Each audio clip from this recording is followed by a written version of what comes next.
Et mon thème d'aujourd'hui, c'est le Saint-Esprit à l'œuvre.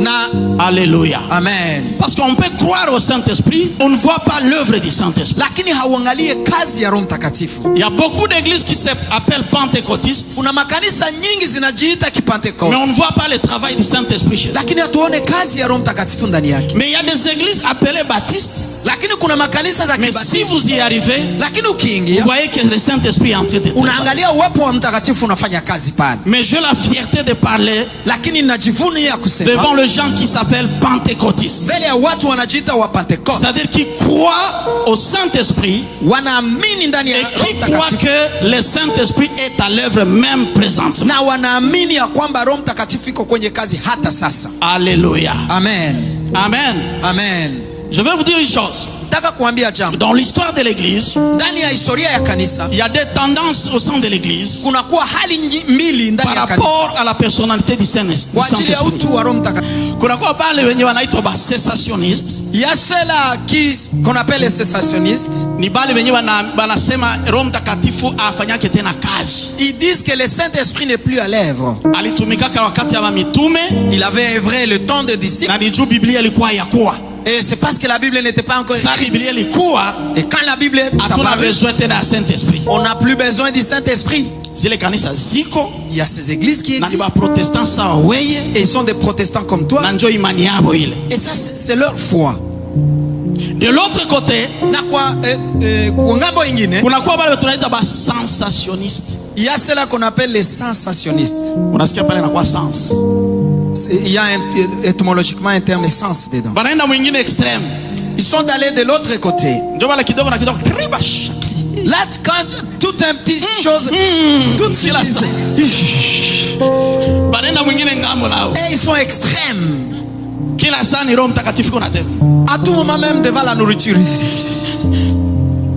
Na katika hadithi ya kanisa Et dans l'histoire de l'église, inasemekana ya kwamba kanisa ya Wakorinto, il est écrit l'église de Corinthe. De kama wana Corinthiens. Paulo alisemaka sana juu ya karama. Si Paul a beaucoup parlé sur les dons, Abo biko parmi bale balenda mu extreme ingine. l'église de Corinthe est parmi ceux qui sont allés à l'extrême. Hadithi ya kanisa inasema ya kwamba L'histoire de l'église dit, ungifika Korinthe, si tu es arrivé à Corinthe, unaweza fikia saa moja mtu anakia kununua, pendant que quelqu'un venait acheter quelque chose, anakia kununulia sijue kama ni chakula, kama ni kitu fulani. quelqu'un vient, il veut acheter la nourriture ou Meko na quelque chose, kupatia pesa na anaanza ribaksa. il te donne la nourriture, il commence à parler en langue, riro. Donc ilikuwa ingine ngamo. Ils étaient extrêmes. Et maintenant, na leo biko bavili. Et même maintenant, ces gens-là existent. Le danger mwile vitu mbili iko nini? Quel est le danger dans ces deux éléments? Aba ba kwanza Ce premier groupe ou cette première classe, banajifungia kuneno, eux, ils s'attachent à la parole. banasema banajua neno sana, Ils maîtrisent bien la parole. na beaucoup plus ni babatiste ni banasema vile, Et c'est de baptistes qui disent ça. na banajikazia sana kuneno, Et ils s'enfoncent plus dans la mais parole, banasababu kazi ya Roho Mtakatifu. mais ils oublient l'œuvre du Saint-Esprit. Est-ce que mtu anasema amina? Quelqu'un peut dire Amen. Lakini kuna kwa pia lingine groupe ya aba bapili, Maintenant, il y a l'autre groupe de ceux-là qui sont à l'extrême. wale ba extremiste nao Ces extrémistes-là, banakuambia achana na ile mabiblia yenu. ils disent non, laisse la Bible. Bwana akisema anasema tu. Si le Seigneur a dit, il a dit. Alishasema usiniambie vya maverse biblique yako. Il a dit, il ne me donne pas les versets. Nitaka nikuambia asubuhi ya leo. Je voulais te dire ce matin. Est-ce que unaweza sema amina? Tu peux dire Amen. Nilitaka conseiller kwa CPOG.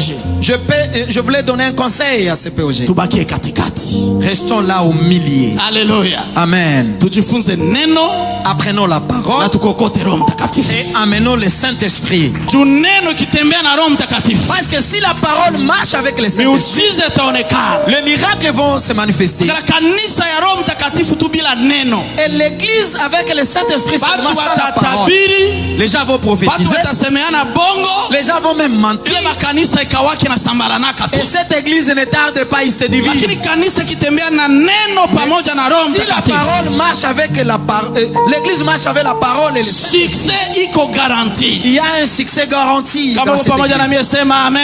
Si tu es là, dites Amen. Ile ndio type ya kanisa ningikonseye tukwe nayo. Voici c'est ça l'église que nous voulons avoir. Tutamani neno, Désirons la parole lakini pia tutamani Roho et Mtakatifu. désirons aussi le Saint-Esprit. Alléluia. Alléluia. Maintenant, Alors, ndafundisha parti ya kwanza juu ya 3 révélations à Saint-Esprit à l'œuvre. Je vais enseigner sur les 3 révélations du Saint-Esprit à l'œuvre. Ndafundisha juu ya l'inattention sur les combats de volonté. Kutokutia makini juu ya vita ya volonté nyoni Kiswahili. Ya utashi. Volonté. Jua nini napenda nigusie utashi parce que Mungu akazanake. Pourquoi est-ce que je vais toucher sur cette volonté? C'est parce que Dieu ne force pas. Il ne va pas te forcer. Si nous choisissons marcher avec le Saint-Esprit, et alors on va marcher avec lui. Gloire à Jésus. Et si nous choisissons dire que non, il n'est plus à l'œuvre, il n'a plus la force, et c'est cela ainsi. Alléluia. Amen. Et troisièmement, tamaliza sur la compréhension, il y a obéissance à la volonté de Dieu dans notre vie. Tamalizia kufahamu la compréhension, kutii mapenzi ya Mungu ndani ya maisha, umuhimu wa kutii mapenzi ya Mungu ndani ya maisha yetu, et l'importance d'obéir à la volonté de Dieu dans notre vie.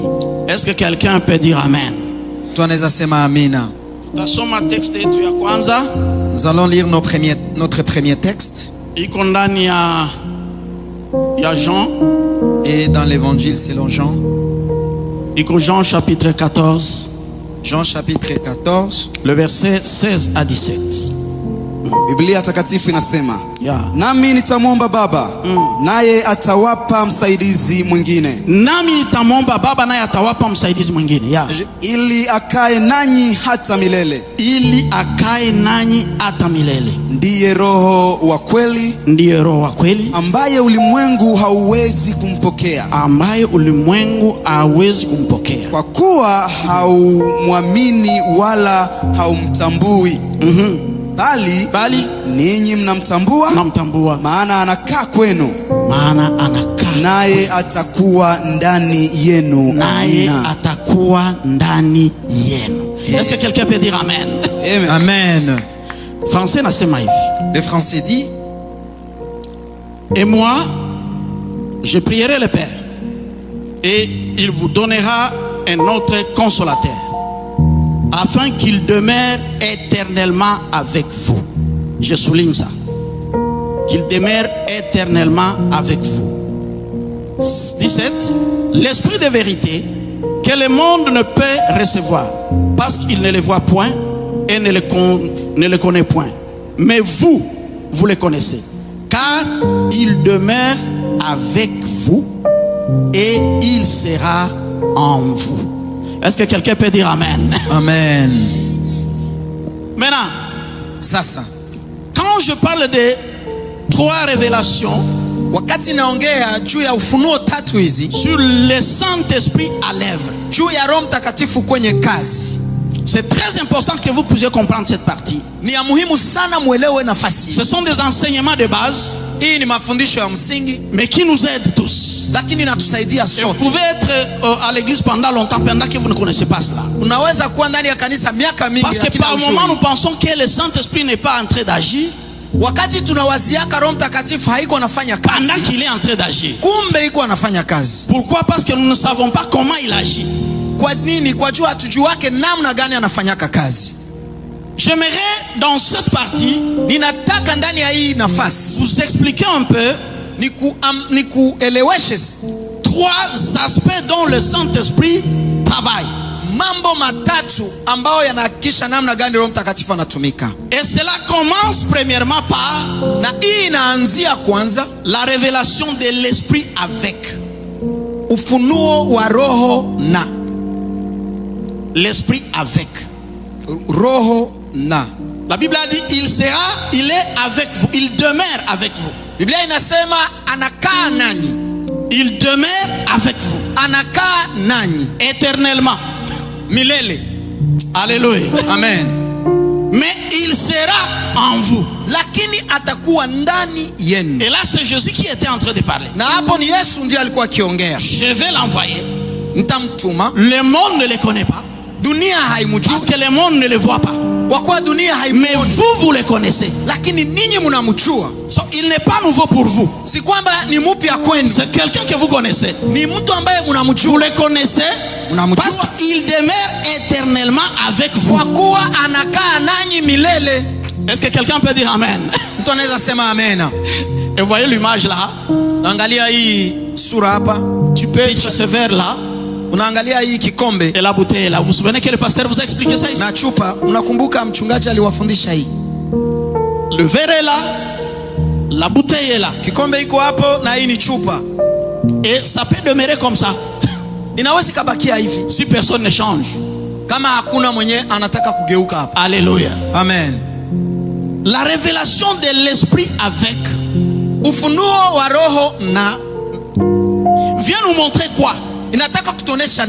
En réalité, depuis l'Ancien Testament jusqu'à présent, le Saint-Esprit est avec nous.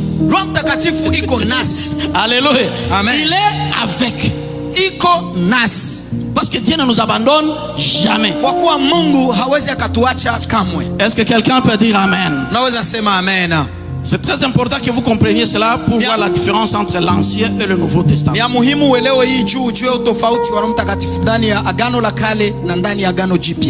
J'aimerais que nous puissions encore lire aussi Jean chapitre 16. Tutaenda kwa Yohane 16.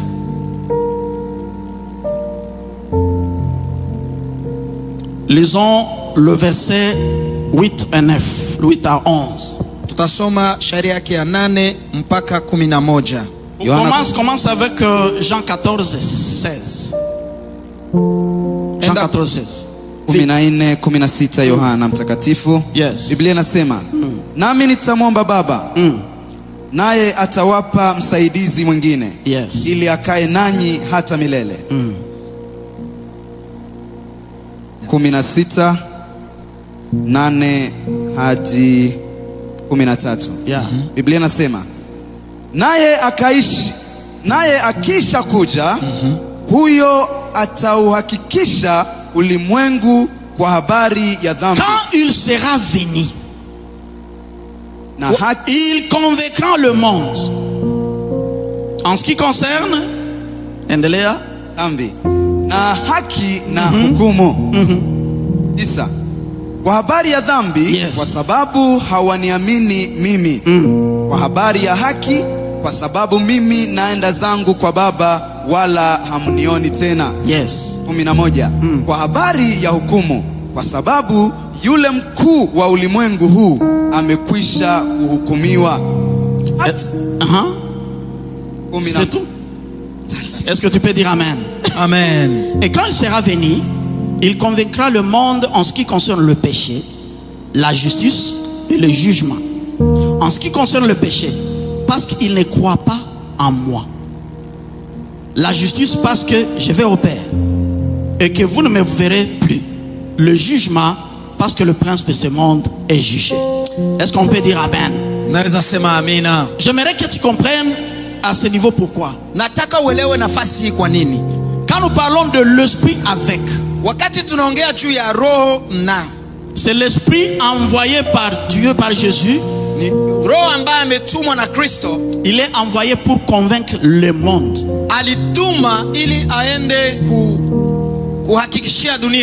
Il n'est pas envoyé pour les chrétiens. Il vient pour le monde. Est-ce que quelqu'un peut dire Amen? Amen. Il faut que tu comprennes cela parce que il y a des extrémistes dans l'église qui pensent que le Saint-Esprit ne travaille pas avec les païens. Kwa kuwa ndani ya makanisa kuna kuwa wale wagumu wanawaza ke Roho Mtakatifu aendake na kuona na wapagani. Le Saint-Esprit, première œuvre du Saint-Esprit, il travaille avec les païens. Kazi ya kwanza ya Roho Mtakatifu ni kuenda pia kutumika na wapagani. Parce que personne ne peut venir à Christ si le Saint-Esprit ne arrive à les convaincre du péché. Hakuna anaweza toka ndani ya dunia kukuya kwa Yesu kama si Roho Mtakatifu aliyemuhakikishia. J'aimerais que tu dises à celui qui est à ton côté que tu es sauvé parce que le Saint-Esprit a travaillé en toi. utamwambia jirani yako uliokolewaka juu Roho Mtakatifu alifanyaka kazi ndani yako. C'est pas facile d'accepter que je suis pécheur. Haiko rahisi mtu kuitika ke ni mwenye zambi. Alléluia. Amen. Est-ce que je mens? Est-ce que mina danganya? C'est pas facile. Haiko rahisi. Va vers le païen. Wende tu dis à ces païens qui sont pécheurs. Ils ne vont pas accepter. D'ailleurs ils vont dire bon, niko péché lakini naona kwanza wa mkanisa yenu. Ona ule nana faka hivi. Et si tu commences à lui dire que tu es péché, il va dire oh, regarde même dans ton église. Anasema pourquoi il va les convaincre pour le péché, sur le péché? Kwa nini ataenda kuwaambia parce qu'ils n'ont pas cru en moi.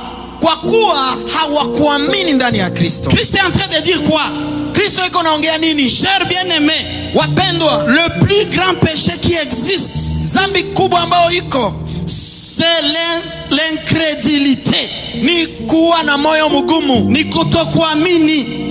C'est l'incrédulité. Zambi kubwa yenye iko, le plus grand péché juu ya mazambi yote, au-dessus de tous les péchés, ni kutokuamini. C'est l'incrédulité, manque de croyance. Est-ce que kuna mtu ananisikia? Est-ce que vous me suivez? Parce que ukiamini, si tu crois, déjà iko déclic inaingia maisha yako. Il est écrit qu'il entre dans ta vie tout de suite. Mungu anabadilisha directement maisha yako pour Dieu change ta vie. Yote ya zamani anasema nini? Anasahau. Tout ce qui était ancien. Maisha yako nafanya nini? Inageuka directement mupya. Ta vie change comme une nouvelle vie. Est-ce que quelqu'un peut dire amen? Amen. Biblia inasema zambi zote zilikuwa nyekundu zinageuka directement mweupe. La Bible dit que tous les péchés qui étaient rouges inakuwa saa mwenye haukufanyaka hata zambi siku moja. Tu deviens comme si tu n'as jamais goûté c'est quoi un péché. Alléluia. Amen. Sa kazi ya kwanza, la première ukue évangéliste, que tu sois évangéliste, bishop, ukue na onction gani, bishop, acha nikwambie, laisse-moi te dire, kama Roho Mtakatifu si le Saint hayatumika ndani ya moyo ya mtu, n'a pas encore hata umhubiri yeye, même si hawezi okoka, il ne sera jamais sauvé. Mais si Roho Mtakatifu atamconvaincre, mais le jour où il sera convaincu par le Saint-Esprit, il se mettra à genoux. Leo mimi naitika kupokea. Il dira aujourd'hui je donne ma vie à Christ. Alléluia. Alléluia. So pale tuwe kwamba hata mbele ukuwe Mkristo, avant que Roho Mtakatifu alianza tumika na wewe. Le Saint-Esprit avait commencé. Nakumbuka nilikuwa hapa nikasikia témoignage ya kaka Iber. Un jour j'étais ici, le frère Iber a témoigné. Kama bulevi kama nini mais il a témoigné. Nani malikutuma wacha? Qui t'avait dit de laisser toutes les affaires du monde. Hakuna yule alianza ona. Tu n'as jamais vu. Sikusikia témoignage quand ulianza ona vitu. Tu avais commencé à voir des choses. Dieu seul commence à te toucher. Dieu seul commence à te parler. Il commence à t'évangéliser. Alléluia. Alléluia. Est-ce que quelqu'un peut dire amen? C'est pour dire que kazi ya Roho Mtakatifu, l'œuvre du Saint-Esprit, haianzie mkanisa. Ne commence pas dans l'église. Kazi ya Roho Mtakatifu, l'œuvre du Saint-Esprit, inaanzia kule nje. Commence là dehors. Yeye peke anatanguliaka. Lui seul, il précède. Soko naenda kwa evangelisation. Quand tu vas dans l'évangélisation, kama décidé kwenda, quand tu décides d'aller évangéliser, usijitumainie mwei. Ne faut pas te usitumainie na stratégie ya kwa evangelisation. Ne faut pas croire à tes stratégies d'évangélisation. Tumainia Roho Mtakatifu. Mets ta confiance en le Saint-Esprit. Akikutangulia, s'il précède, na vitu vionona vya grave, des choses que tu vois dures, geuka simple katika jina la Yesu. Ils vont changer simple au nom de Jésus. Alléluia. Amen. Naweza nilipapatia hapa témoignage siku nirubiria kwanza. Le jour je prêchais la première fois, je donnais un témoignage. Nilifika kuombea nani imam hivi anaokoka. Ni hapa? Nilibambia hapa? J'ai prié ici. Non. Hapa na hapa. C'est pas ici. Oh. Je priais pour un imam. Il a reçu Christ. Siku mwani kwa mbiro yangu Kampala. J'étais dans mon bureau à Kampala. Naona ba pasteur biko nje pale biko na discuter na imam mwa wa Islam. J'ai vu le pasteur dehors en train de faire un débat biblique. Natungulia naona nikarudia mbiro yangu. Et là je retourne dans mon bureau. Nikaona wanamleta yule imam. Et maintenant on amène l'imam. Banaingiza mbiro yangu banamikalisha. On l'a amené dans mon bureau et on l'a mis là-bas. Moi chassé. Mzee wewe ndio daktari tunakuachia ule. C'est toi le docteur, vas-y. Banakimbia. Et ils sont sortis. Nini au juste? J'ai demandé c'est quoi qui se passe. Mimi naanzaongea na huyo ndugu.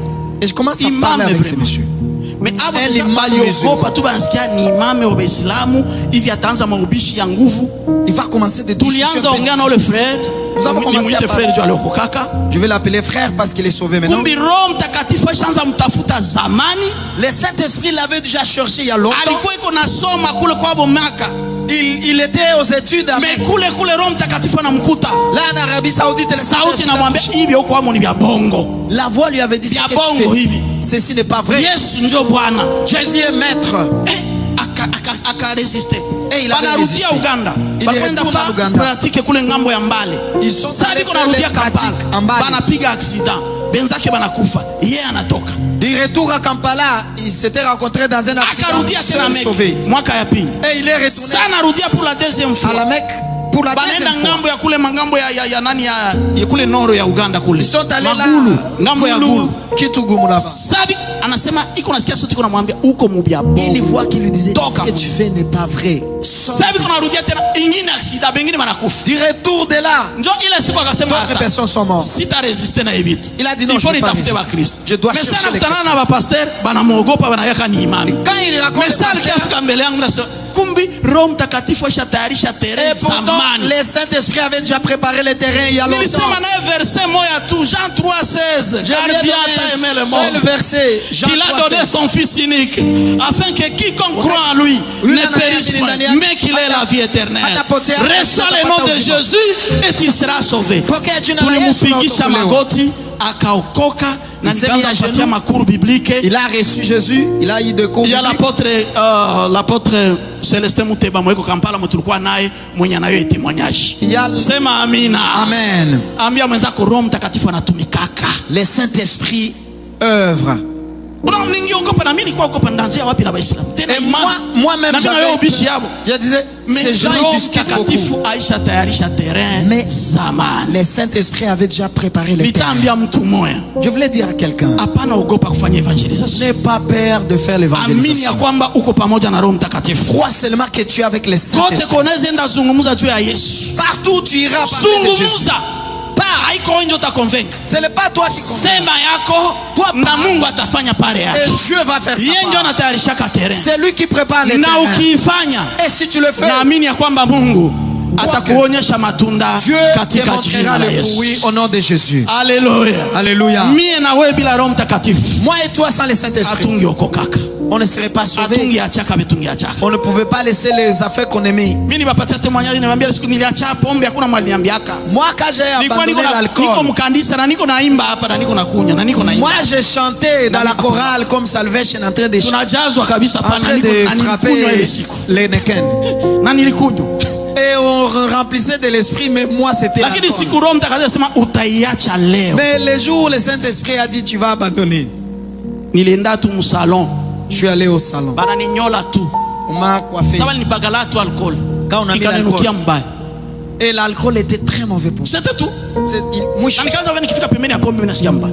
quand j'ouvrais la bouteille et quand je vais mettre, c'était une mauvaise senteur. Est-ce que c'est le pasteur? Est-ce qu'il est pasteur? C'est le bishop? Est-ce qu'il est bishop? C'est qui? Est-ce qu'on peut acclamer pour le Saint-Esprit? Il a la capacité de changer, de transformer. Alléluia. Amen. Donc, le Saint-Esprit avec, il vient demeurer avec nous. Il a tout ramené kunjia ya wokovu. A tout convaincre. Pour qu'il puisse nous convaincre. Quand tu es dans le péché, c'est lui qui te convainc que tu es dans le péché. Mais à convaincre puis Dieu a justice. Et il va aussi convaincre sur la justice. Dieu a justice pourquoi? Souvenez-vous wakati ya Yesu. Souviens-toi au temps de Jésus. Les pharisiens pensaient qu'ils vont avoir leur droit par les œuvres. Non, leur justice. Leur justice par les œuvres. Ils pensaient qu'ils vont avoir leur justice par les œuvres. Mais ils ont oublié que leur justice, nous ne les recevons pas par les œuvres, mais par la grâce, en croyant en Jésus-Christ. Est-ce que quelqu'un peut dire Amen? Tu peux dire Amen. Justice c'est pourquoi Jésus dit, si tu n'as pas qui est au-dessus des pharisiens, tu ne peux pas entrer dans le royaume. La justice des pharisiens,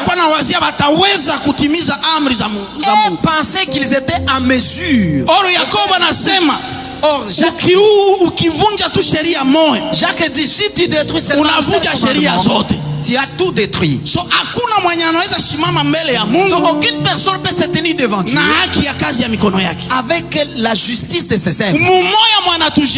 La seule personne qui nous justifie, c'est celui qui était venu, c'est lui qui a accompli tout. Il était mort pour notre place. Lui qui n'a pas connu le péché, il s'est transformé en péché pour que nous soyons appelés justice de Dieu. La Bible dit que nous avons la justice par imputation. Dieu nous impute sa justice. Mungu anatupatia haki yake. Mtu akisema mnaniimpite bulozi, mtu akisema kuna sema siko mulozi mnanisemea, niko tu mulozi mnanisemea. Bon, si on impute la sorcellerie à quelqu'un, il va dire non, cette personne va se défendre. Ukisema bananiimpite ulozi, bakikutingizia ama bakikutia kwa bulozi. Ukisema kuna sema mnanisingizia binye siko, vous allez dire que non, vous mentez, moi je ne suis pas un sorcier. Alléluia. Amen. Est-ce que quelqu'un peut dire amen? Est-ce qu'il y a quelqu'un qui peut dire amen? Mais en réalité, quoi nous sommes des pécheurs. Mais Christ il a mis sa justice sur nous. Alléluia. Amen. Nous sommes vêtus de cette justice. C'est alors quand Dieu te voit, il ne te voit pas toi, il voit Christ en toi. Alléluia. Amen. Et alors est-ce que je vous dis d'aller pécher? Non. Mais la Bible dit, Galates chapitre 5, si tu veux être la justice devant Dieu, par les œuvres, tu es loin de la grâce. Tu te sépares de Jésus-Christ et tu vas loin. Est-ce que quelqu'un peut dire amen? Amen. Donc, c'est-à-dire, il y a une façon où une personne peut se séparer. Alléluia. Amen. Façon yako ya kujicomporter. Mais puis il y a du jugement parce que aussi parmi Jésus. Et pour le jugement, si tu ne crois pas en Jésus, tu vas rester dans le péché. Et tu vas chercher la justice. Et qu'est-ce qui t'attend? C'est la condamnation. Alors le Saint-Esprit vient. Il prépare le terrain. Il prépare les évangélistes. Il prépare tous les pasteurs. Pendant quand il va dire une seule parole, tu dis Jésus t'aime. Il commence à pleurer. C'est parce que le Saint-Esprit a préparé. Est-ce que quelqu'un peut dire amen? Est-ce qu'on peut acclamer pour le Saint-Esprit? Le deuxième aspect, c'est l'esprit maintenant en. Jambo ya pili ni Roho Mtakatifu ndani. Mnaweza andika maverse Mungu naona kule nda evolue mbio juu ya muda wangu. Bwana Yesu asifiwe. Amen. L'esprit en. Alisema et ils seront en vous. Na atakaa ndani yenu. Alléluia. Amen. Il sera en vous. Na atakuwa ndani yenu. Mina wakati anakuya ndani, Mungu anaona picha tayari. Et quand il vient dans vous, siku gani anakuya ndani? Quand est-ce que le Saint-Esprit est en nous? Ile siku ulifanya maombi ya ukampokea Yesu kama Bwana na Mwokozi. Le jour où tu as confessé, tu as pris la prière de recevoir Jésus-Christ comme Seigneur et Sauveur. Il décide de prendre sa demeure en nous. Selon 1 Corinthiens 6:19, mwili yako inasese kuwa mwili ordinaire. Ton corps n'est plus un corps ordinaire. Ton corps change automatiquement en temple du Saint-Esprit. Est-ce que quelqu'un peut dire amen? Amen. Et quand ton corps change en temple du Saint-Esprit, je voulais dire à quelqu'un, si tu as la certitude qu'il est en toi, pendant que tu marches, ne marche pas comme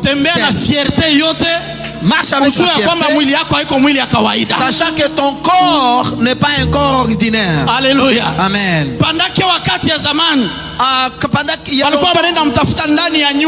On pouvait aller le chercher dans une maison. Il y avait des chambres avant d'arriver là où il était. Mais Dieu décidé.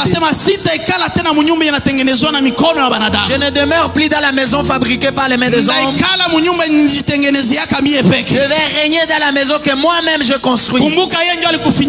Souviens-toi, celui qui t'a et dans Genèse, il préparait déjà.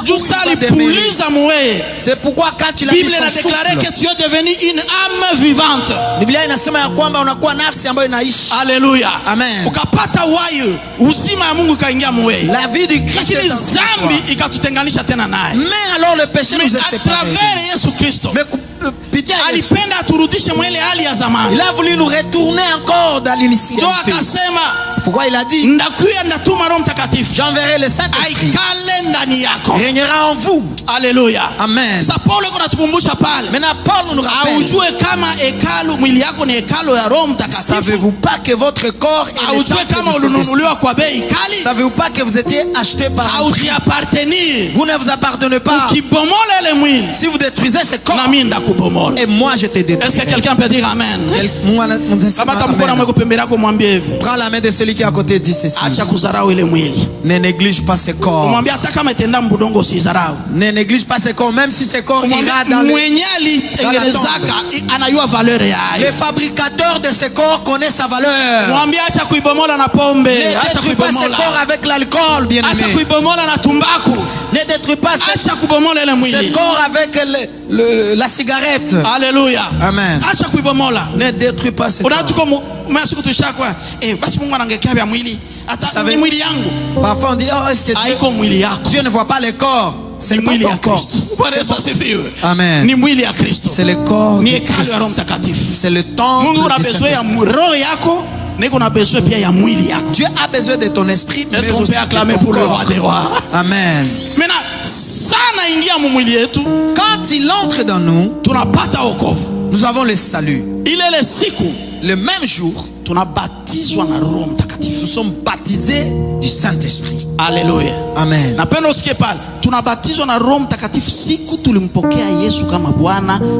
Nous sommes baptisés du Saint-Esprit le jour où nous avons reçu Jésus-Christ. Quand il entre en nous, et pendant qu'il est en nous, directement dans son église. Il nous transfère, toute personne qui a l'esprit de Dieu, il est appelé fils. Celui qui est appelé, et nous sommes des fils et filles Est-ce que quelqu'un peut dire amen? Du Christ. L'église corps du Christ living kanisa nyiko compose na bote benye biko na Roho Mtakatifu ndani yao ambao walimpokea Yesu kama Bwana na Mwokozi ndani ya ulimwengu mzima. C'est l'église composée de toutes les personnes qui ont reçu le Saint-Esprit dans le monde entier. Alléluia. Amen. Aucun jour je vais enseigner dans mon église. Ça, c'est la manipulation. C'est seulement celui qui a CPOG qui a le Saint-Esprit. Celui qui a le Saint-Esprit en lui, qui a reçu le Seigneur comme sauveur, il est fils ou fille. Alléluia. Amen. Et vous allez voir l'histoire de Pentecôte. Les Juifs étaient baptisés et ils étaient remplis du Saint-Esprit. Alléluia. Amen. Vous savez pas nous rappeler, ne soyez pas ivres de l'alcool, mais du Saint-Esprit. Le baptême du Saint-Esprit apparaît une seule fois. Aucune autre personne ne va t'amener pour te rebaptiser encore du Saint-Esprit.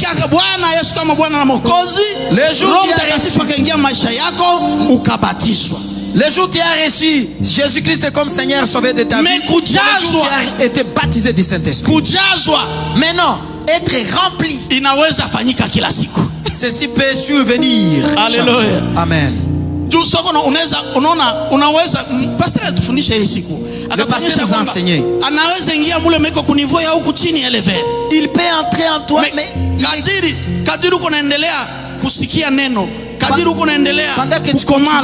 mabaya kunaendelea kutoka. Saint-Esprit kunaendelea kukamata nafasi. Bwana Yesu asifiwe. Continue. Anaendelea kukamata nafasi, anaendelea kukamata nafasi, anaendelea kukamata nafasi. Il continue à avoir la place. Alléluia. Alléluia. Maintenant l'esprit Roho ndani anakuya pour nous sanctifier. Anakuya kututakasa. Anakuya juu tutakasa. Il vient nous sanctifier. Anakuya juu, ndio maana tunatia Galates 5. Anakuya juu ndani yetu ile mbegu ianze zaa tunda, ile matunda. C'est pour que cette semence commence à avoir, à produire. Bila roho ndani, sans l'esprit en, même si on t'enseigne comment, tu n'auras pas de fruits. Gloire à Dieu. Ça ne viendra jamais. Mais s'il est temps, parce que c'est lui la semence, tu vas porter des fruits. Tu auras l'amour, tu auras la joie. Les fruits seront en toi. Je vais te préciser que ceci n'est pas automatique. Ceci peut venir étape par étape. Pendant qu'il continue à te remplir, alors les fruits vont venir dans toi. Est-ce que quelqu'un peut dire Amen? Tu peux dire Amen. Mais tout ça, maintenant le troisième élément, le Saint-Esprit sûr. Quand il est sûr, il est verre, il a débordé. C'est là que vous voyez cette verre a débordé là-bas. Il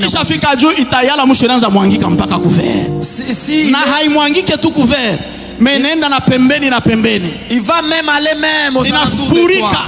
Il va aller aux alentours de toi. Alléluia. Il va déborder. Maintenant, moi, il est ça.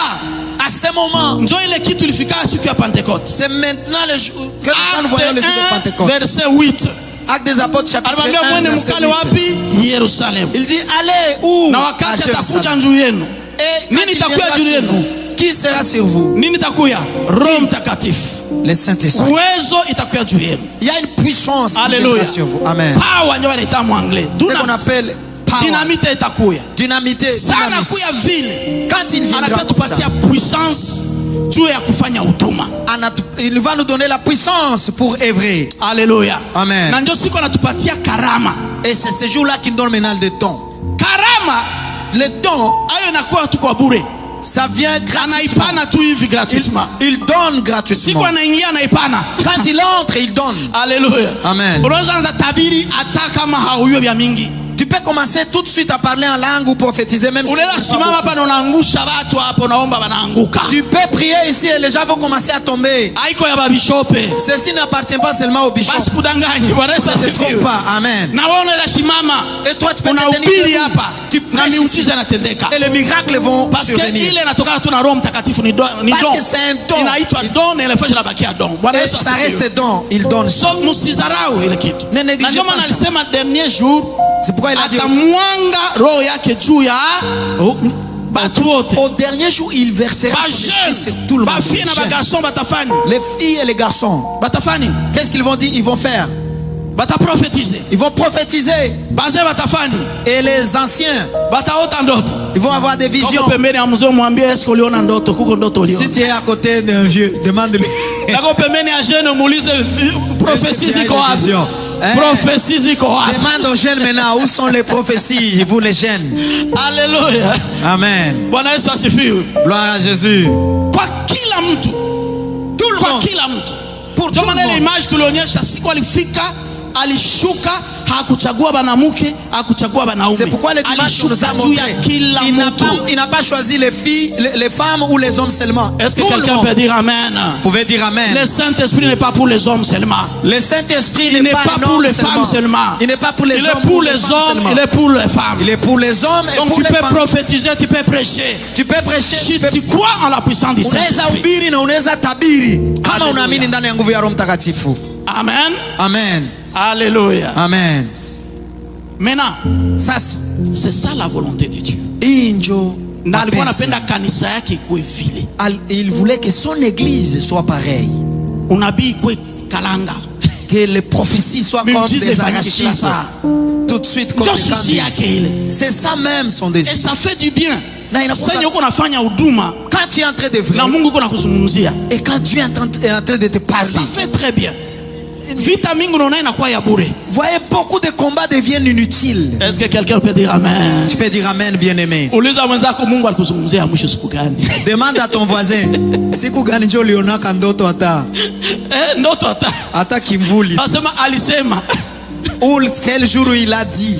Alléluia. Amen. Ouais, peke. Mais si c'est mes nabi alikupigia. Je ne dis pas ce que le prophète t'a dit au téléphone. Ça fait du bien. Ça fait du bien. C'est ni ya mzuri. Kampala niko na katoto mwaka anajitaka kana nipenda sana. Kaisha kwa na kana kwa deuxième primaire. Il y a un enfant à Kampala. Anajitaka Bishop. Cet enfant s'appelle Bishop. Kana kuyamu kanisa nikala pembeni yangu kana vala c'est ko Bishop. Cet enfant il s'habille très bien, il s'appelle un Bishop. Kalisha kwa connecté kwangu kala katoto. Cet enfant est beaucoup connecté sur moi. Juzi nikakalota. Et avant-hier j'ai eu un rêve. Nilota kuna Bishop mimi nasikia tumbu inaniluma. Bishop, j'ai le mot de ventre, Et j'ai prié pour cet enfant. Et j'ai appelé sa maman. Et comment va le Bishop là-bas? Il a dit, oh le Bishop, il a un mot de ventre, il souffrait. Est-ce que c'est pas bon? Est-ce que ça ne fait pas du bien? Est-ce que c'est pas bon? Quelque chose que tu as vu et c'est du réel.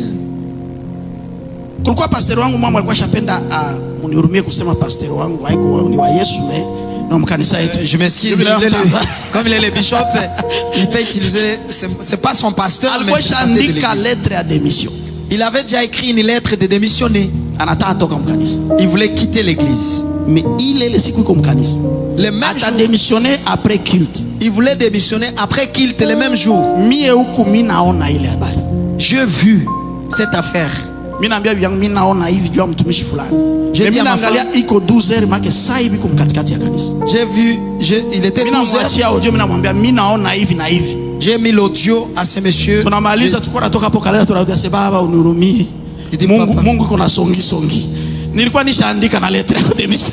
oh Dieu, il s'informe de tout. J'avais même déjà écrit la lettre. En tout cas, pardon. Amen. Alléluia. Amen.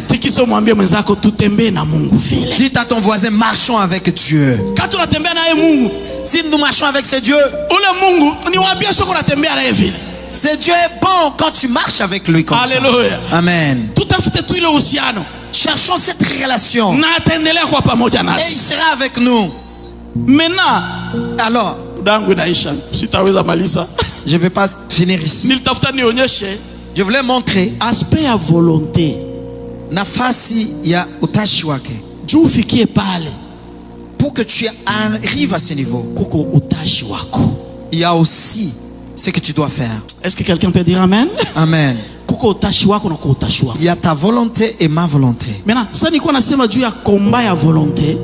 quand je parle de cette volonté, je vais vite parler. Ici sur terre, il y a la guerre. Il y a les combats.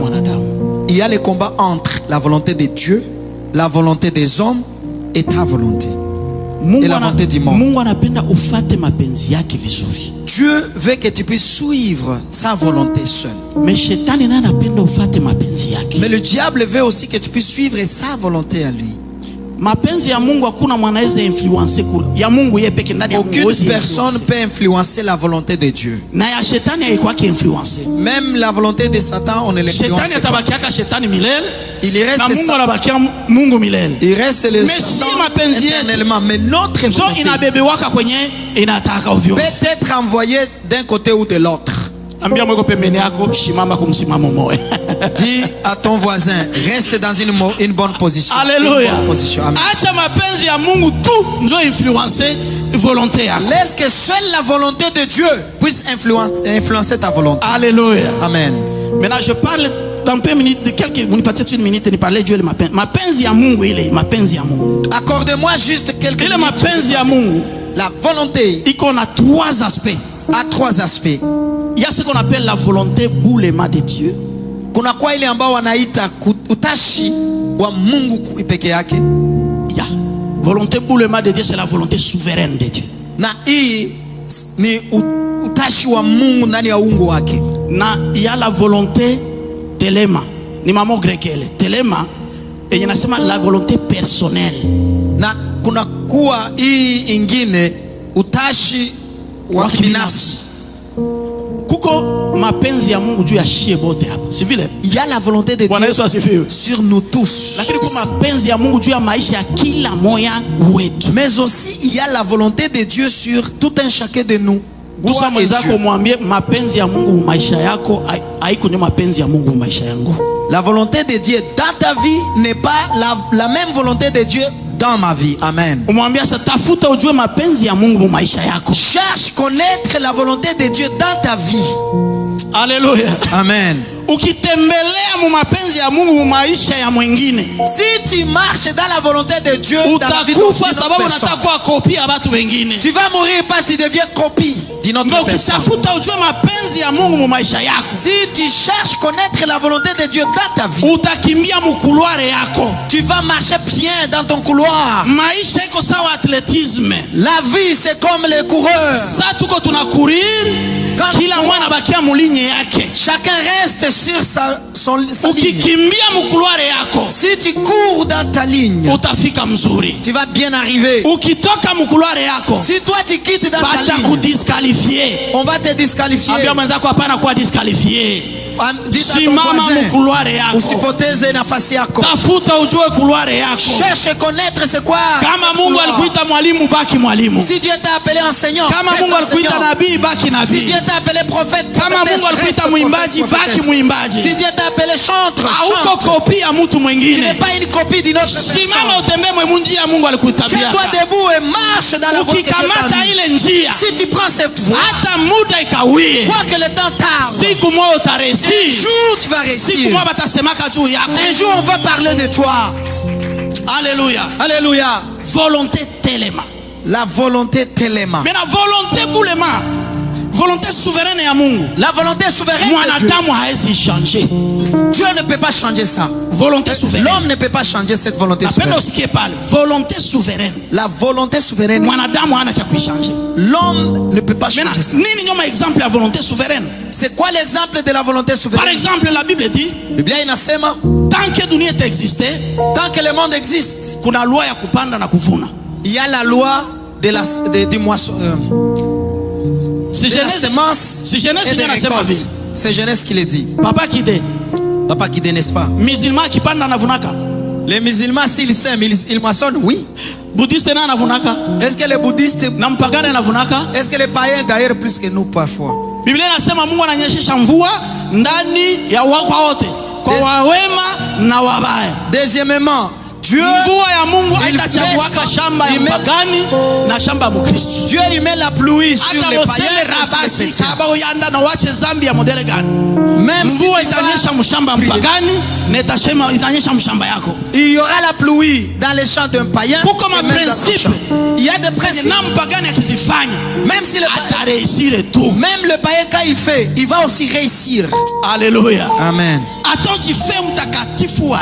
Même si tu deviens parfait comment ou tu vas à la montagne, tu ne peux pas changer cette volonté souveraine de Dieu. Est-ce que quelqu'un peut dire Amen? Amen. Mais maintenant par rapport à notre vie, la volonté telema.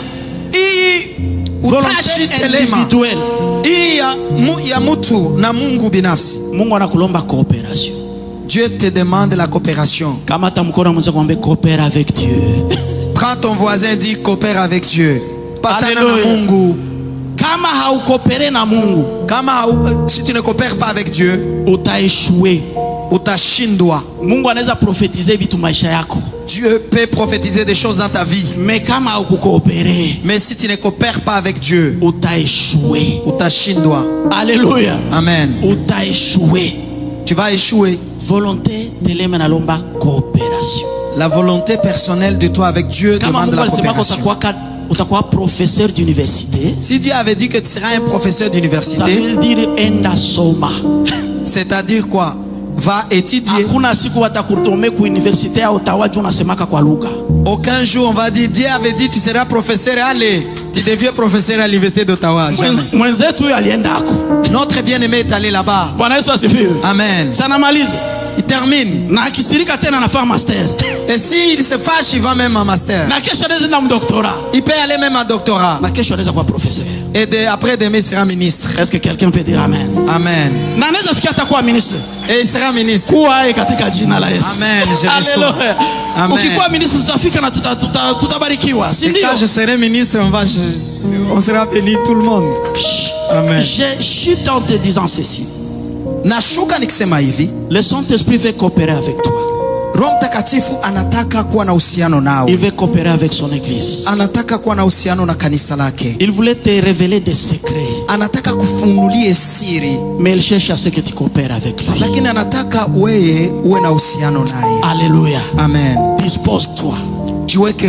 Atakufundisha maisha yako. Il va t'enseigner c'est quoi ta vie. Atakwambia utapita wapi. Il va t'enseigner où est-ce que tu vas passer. Aspect ya mwisho ya volonté ya Mungu ni volonté morale ya Mungu. Na kwa kumaliza ni utaki. La volonté morale ya Mungu iko mu Biblia. Kwa kusaidia.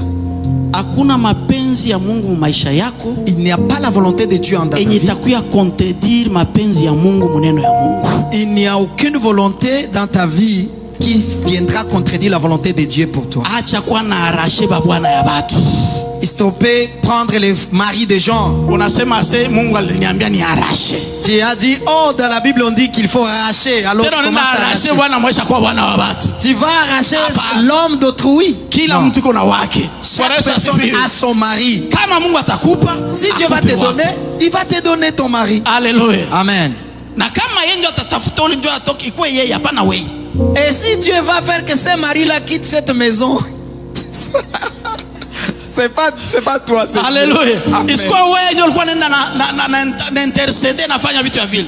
Au nenda tabiri vya bongo. C'est pas toi qui vas aller kama ilifikia à prophétiser. Na Mungu anaruhusu. Si Dieu autorise que ça Alléluia. Alors il so mimi naomba tu kitu moja. Je vous demande une chose. Tubanane na Yesu. Prenons Jésus-Christ. Cherchons sa volonté et non la volonté des hommes. Nous sommes l'église Pentecôte. Il est évident que le Saint-Esprit puisse opérer.